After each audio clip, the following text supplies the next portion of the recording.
અંકલેશ્વર તાલુકાના ભરણ ગામના સુથારફળિયામાં તસ્કરોએ મકાનને નિશાન બનાવી સોના ચાંદીના ઘરેણાં તેમજ રોકડા મળી કુલ 17.56 લાખના મુદ્દામાલની ચોરી કરી ફરાર થયા. અંકલેશ્વર તાલુકાના ભરણ ગામના સુથારફળિયામાં રહેતી ભારતીબેન ભાવેશ પટેલ પોતાના પરિવાર સાથે ઘરના દરવાજો બંધ કરી ઓટલા ઉપર સૂઈ ગયા હતા.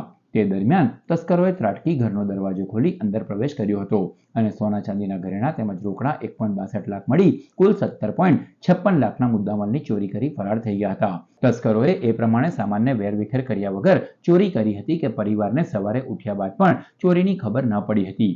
સવારે 8 વાગ્યા બાદ વિવિધ રૂમમાં સફાઈ કરતી વેળા દાગીનાના બોક્સ કબાટ નીચેથી મળતા ચોરી થઈ હોવાનું માલુમ પડ્યું હતું. એ પહેલા પરિવારના સભ્યોએ 2 થી 3 વાર તિજોરી ખોલી હોવા છતાં પણ ચોરી થઈ હોવાનો અહેસાસ થયો ન હતો. સવારે સફાઈ દરમિયાન કબાટ નીચેથી ઘરેણાંના ખાલી બોક્સ મળ્યા હતા. જે બાદ ચોરી અંગેની જાણ થતાં તેઓએ પોલીસને જાણ કરી હતી. બનાવની જાણની સાથે જ પાનોલી પોલીસનો કાફલો ઘટના સ્થળે દોડી આવ્યો હતો અને વધુ તપાસ હાથ ધરી છે. આપ જોઈ શકો છો, આ મારા બેનનું ઘર છે. મારું નામ નિતિન પટેલ. મારા બનાવી પાર્સભાઈ જીણાભાઈ પટેલ એમના ઘરે ગત રાત્રે ચોરી થઈ છે. 12 થી 15 કિલો જેટલું ઘરનું સોનું ચોરાયું છે, સાથે 1.25 લાખ જેટલી રોકડ રકમની પણ ચોરી થઈ છે. પોલીસ ફરિયાદ નોંધાવવામાં આવી છે. તેઓ બહાર સૂતા હતા અને આગળના દરવાજેથી જ કોઈ પ્રવેશીને આ ચોરી કરીને સામાન વેરવિખેર કરેલો ઘરમાં જોવા મળે છે. ઘરેણાની ચોરી થઈ છે.